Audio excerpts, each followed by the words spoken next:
अस्सलामुअलैकुम फ्रेंड्स, कैसे हैं आप सब। उम्मीद है आप सब खैर खैरियत से होंगे। आज मैं बना रही थी चिकन कोफ्ते, तो मैंने सोचा कि आपके साथ ये रेसिपी शेयर कर लेती हूँ। तो मैंने अब ये चिकन बोनलेस को ब्लेंडर में निकाल लिया था। इसमें मैंने नमक, मिर्च और गरम मसाला डाल करके इसे मिक्सी में पीस लिया था। और अब इसमें एक अंडा डलेगा और 2 चम्मच बेसन डलेगा और हरी मिर्च, हरा धनिया, अदरक और बारीक कटी हुई प्याज, ये सब बारीक बारीक काट करके चारों चीज़ें ये डलेंगी इसमें। और मैं मसाला तैयार कर रही थी अब कोफ्तों का। तो मसाले में डालने के लिए मैंने प्याज ली है, 2 प्याज डलेंगी इसमें, और टमाटर, लहसुन, ये सब पिस जाएगा।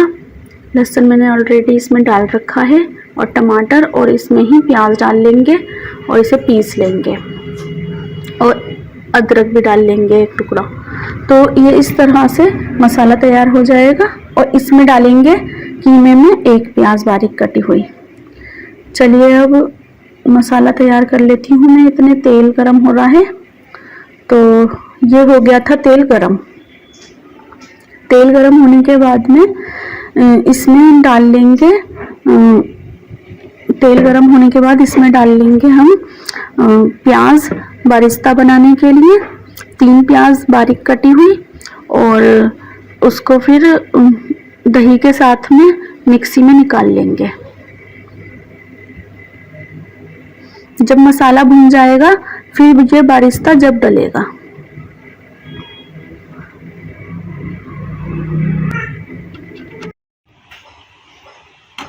प्याज फ्राई हो रही है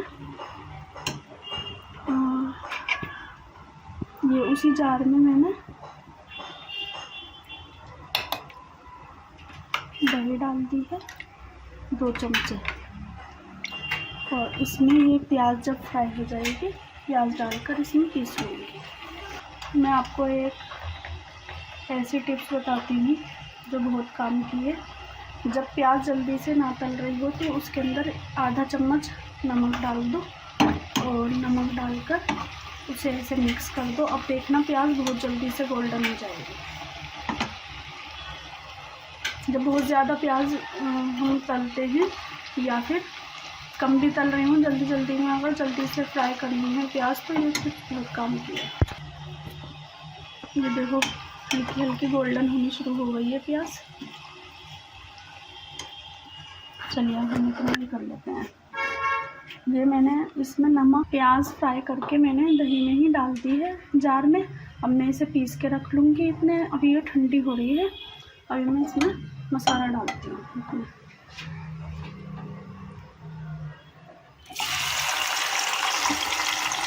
इसमें मैंने नमक, मिर्च, हल्दी, धनिया, आधा चम्मच पिसा हुआ गरम मसाला, ये सब डाल दिया था। और मैंने बाकी सब तो मैं आपको दिखाई दिया था कि क्या क्या इसमें पिसेगा। अब ये मसाला अच्छी तरह से भून लेना है। भुनने के बाद में इसमें मैं फिर जब डालूंगी कोफ्ते, आप देखना मैं क्या करूँगी। प्याज तलने के बाद मैंने इसमें जार में प्याज डाल दी थी दही के साथ। अब मैं इसे थोड़ी देर बाद पीसूँगी क्योंकि अभी ये गर्म है। और मैंने इसमें सारा मसाला जो भी तैयार किया था वो सब इसमें डाल दिया था पिसा हुआ। और उसी में ही मैंने मिर्च, नमक, हल्दी, धनिया और आधा चम्मच गरम मसाला पिसा हुआ वो डाल दिया था। अब इसे मैं अच्छी तरह से भून लूँगी। कोफ्ते का मैंने पूरा मसाला तैयार कर लिया है और फिर मैं कोफ्ते बना लूँगी। और जब फिर इस मसाले को भूनने के बाद में इसमें जब डालेंगे प्याज और दही मैंने इसमें कर ली थी ग्राइंड, अब इसमें डाल दूँगी।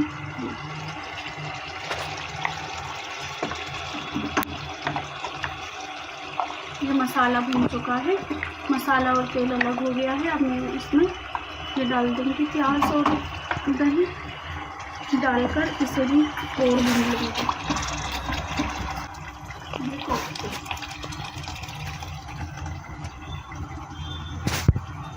कोफ्ते मैंने बनाकर तैयार कर लिए हैं।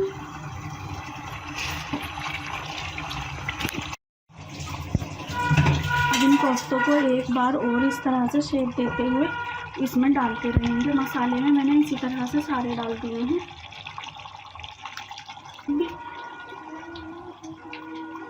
अब मैंने इसे इस तरह से शेप देते हुए ऐसे इसमें मैंने कोफ्ते डाल दिए हैं। सारे ऐसे ही मसाले में डालते रहना है, इन्हें कोई फ्राई नहीं करना आपको। बस इसी तरह से ये तैयार हो जाएंगे और बहुत अच्छे बनेंगे। अंदर से बिल्कुल सॉफ्ट बनेंगे ये। और मसाला भी इसका बहुत अच्छा बनता है। इस तरीके से आप भी ट्राई करें।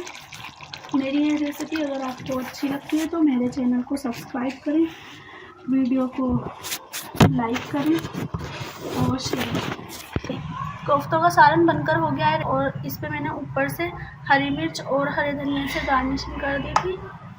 और ये देखिए कितने अच्छे बने। और इसको थोड़ा सा मैं कट करके दिखाती हूँ आपको, देखो।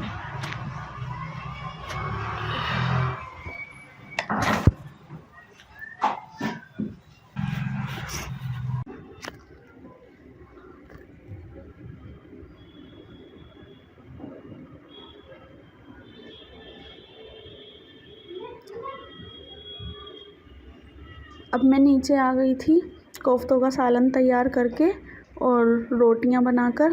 तो इतने में हमज़ा स्कूल से आ गया था। स्कूल से आने के बाद में वो अपनी ड्रेस व्रेस चेंज करने के लिए बोल रहा था कि कपड़े निकाल दो मेरे। मैंने उसके कपड़े पहले से निकाल रखे थे और मैंने कपड़े प्रेस करके अलमारी में हैंग करके टांग दिए थे। और यहाँ की मैंने सफाई भी कर दी थी सारी और कालीन बिछा दी थी, क्योंकि अब जब कंप्यूटर पे कुछ काम करो या फिर इस तरफ बैठो तो ठंडा ठंडा लगता है फर्श चलने फिरने में भी। अब ऐसे ही निकालनी होंगी। अब ये मैंने मशीन निकाली थी। आज मुझे सिलने थे हानिया के लिए मैट। हानिया के वैसे तो 2 मैट और हैं ऐसे वाटरप्रूफ, लेकिन बस 2 ही हैं ना तो वो कम पड़ जाते हैं। एक वैसे मैंने रेडमेड भी निकाला था, 2 लेकर आई थी लेकिन एक ही निकाला था, वो तो ख़राब निकला था। अब हानिया को मैंने सुला दिया था। हानिया माशाल्लाह से सो गई थी तो मैं जल्दी से मशीन निकाल कर बैठी थी। मशीन पर मुझे आज ये काम करना ही करना है और 2 पिलो कवर भी सिलने हैं। हाँ तो चलो।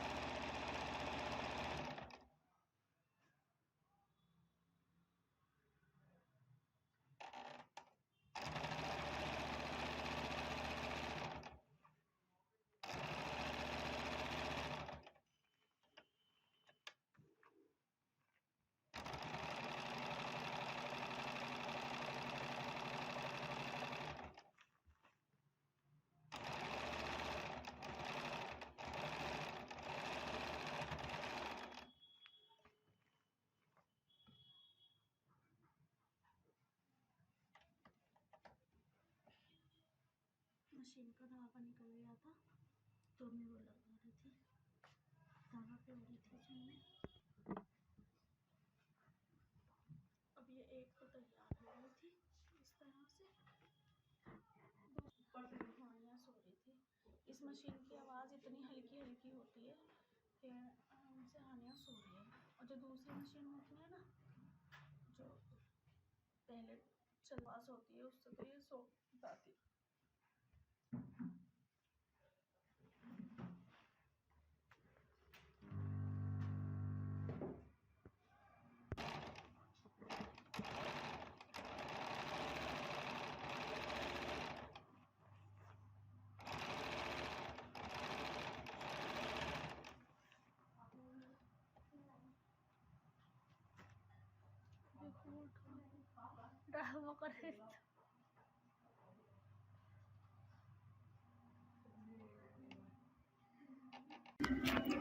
हानिया अब सो चुकी थी।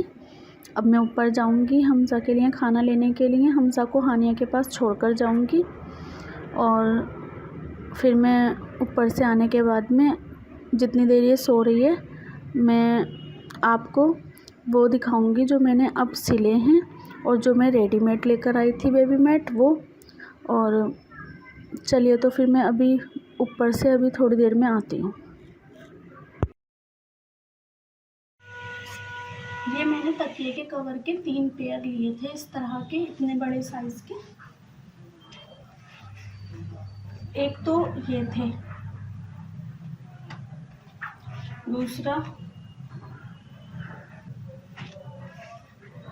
दूसरा ये हैं, ये वाले जिसमें से मैंने मैट बना ली। तीसरे ये हैं जिसमें से मैं पहले बना चुकी हूँ। ये इसके साथ उस एक पेयर में से ये भी बन गया, ये तकिए का कवर बन गया, और ऐसे वाले भी बन गए थे जो साइड वाले होते हैं ना, ये भी। तो ये मैंने अब बनाए, जो मैंने भी आपको दिखाया था, जो मैं सिल रही थी, ये वो हो गए। तो ये मैंने ये वाली प्लास्टिक ली थी, ये ली थी मैंने 50 रुपीज़ की।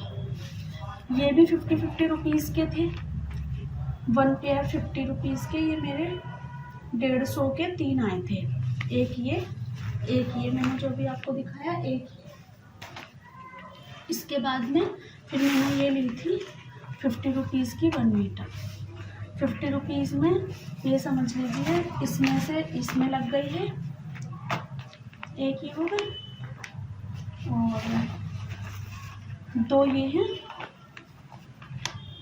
एक ये है, इसमें लग गई, और अभी दो के लिए और बचे हुए हैं।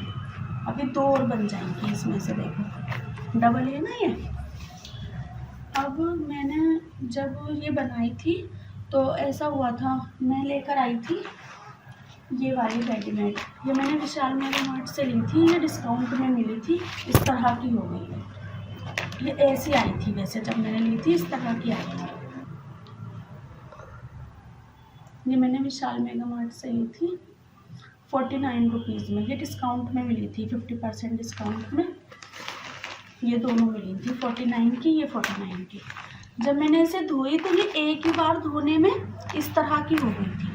एक ही बार यूज़ करी मैंने इसे, धोई तो ये इस तरह की हो गई, बिल्कुल बेकार। और जो इसमें स्पंज लगा रखी है इन लोगों ने, ये स्पंज इसमें एक साइड में चली गई, देखो यहाँ पर चली गई सारी स्पंज, इतनी बुरी हालत हो गई इसकी। ये मुझे बिल्कुल भी पसंद नहीं आई, तो मैंने ये फिर निकाली नहीं दूसरी, फिर मैंने ये सिली थी। अब इनको यूज़ करते हुए 2 महीने हो गए हैं, इन दोनों को। ये 2 महीने से यूज़ कर रही हूँ मैं। देखो इसकी प्लास्टिक भी सही है और ये भी सही है, इसका फैब्रिक भी। इसका ना तो फैब्रिक ही सही निकला और ना ही इसकी प्लास्टिक सही निकली, और इतनी बुरी सी हालत और हो गई इसकी। तो फिर अब मैंने ये 2 तो बनी हुई थी, अब मैंने ये 2 बनाए हैं उसी तकिए के पेयर में से। ये 2 बन गई हैं बिछौनी, अभी 2 के लिए बची हुई हैं, और इसमें से इस तकिए के कवर में से 2 ये वाले कवर भी बन गए हैं, साइड वाले तकिए के कवर।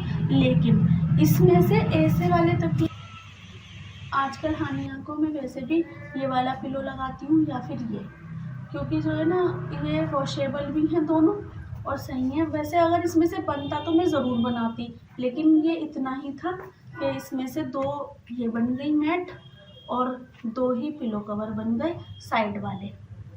तो ये वाटरप्रूफ बेबी मैट है।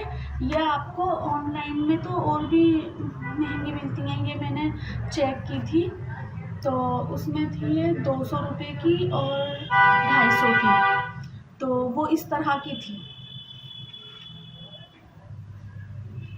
तो आपको मेरा ये आइडिया कैसा लगा कमेंट में बताएं ज़रूर, और आपको मेरी वीडियो अगर अच्छी लगती है तो मेरी वीडियो को लाइक करें, शेयर करें और मेरे चैनल को सब्सक्राइब करें। ये जो मैंने आपको उषा जेनुइन मशीन दिखाई है, इस मशीन से ही मैंने ये सिले थे ये सारी चीज़ें। और ये जो है ना, मैंने इसमें इस तरह का वो किया है, स्टिचेस इस तरह की लगाई हैं इसमें बहुत सारे फीचर हैं स्टिचेस के। और ये ऐसा है जैसे आपको लग रहा होगा जैसे ECG में होता है, ऐसे ही इसमें बहुत सारे डिज़ाइन हैं। तो मैं आपको इसके ऊपर एक वीडियो पूरी बनाऊंगी, उसमें से दिखाऊंगी कि किस किस तरह के इसमें स्टिच होते हैं। बहुत अच्छी मशीन है ये बेबीज़ ड्रेस बनाने के लिए, और वैसे भी बहुत अच्छे फीचर हैं, जैसे कि कॉटन की कुर्ती वगैरह बनाते हैं तो उसमें डिज़ाइन बनाते हैं। मैंने बहुत सारे इस तरह के बनाए हैं, और पोंचों में बनाते हैं इस तरह के डिज़ाइन, और बेबीज़ की ड्रेसेस में तो बहुत ही सारे बन जाते हैं। देखो ऐसे हटा देती है, ऐसे हटा देती है, अब हटाएगी है, ये धीरे धीरे धीरे धीरे हटाती रहेगी है ना। हाँ, ऐसे पेड़ चला चला के इसे अच्छा नहीं लगता बिल्कुल भी कि ये ब्लैंकेट ओढ़े या कुछ भी ओढ़े, हल्की फुल्की चीज़ें भी नहीं ओढ़ती है लड़की। अब ये ऐसे हटाती रहेगी हटाती रहेगी, ऐसे पेट चला चला के हटाती रहेगी।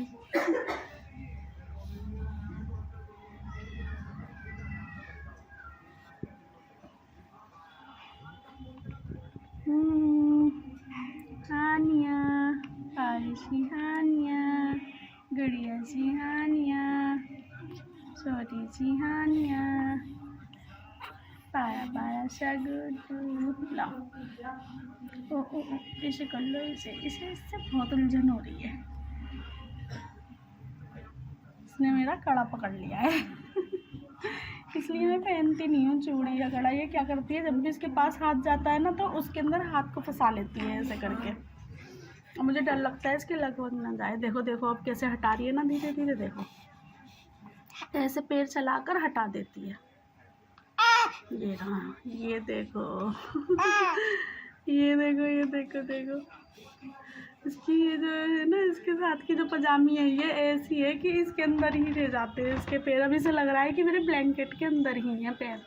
लो पैर निकाल लो। अच्छा अच्छा, हाँ अब ठीक है, अब ठीक है, अब ठीक है पारे पारे से छोटे छोटे से पैर हैं हानिया के, पारे पारे से छोटे छोटे से पैर हैं।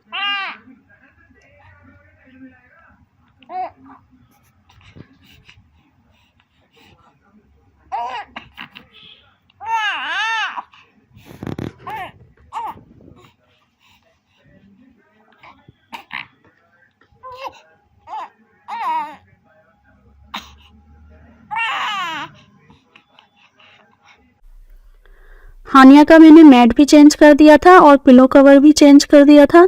अगर आपको मेरे ब्लॉग पसंद आते हैं तो मेरे चैनल को सब्सक्राइब करें, मेरी वीडियो को लाइक करें और शेयर करें। आप अब मिलते हैं नेक्स्ट वीडियो में। अल्लाह हाफिज़।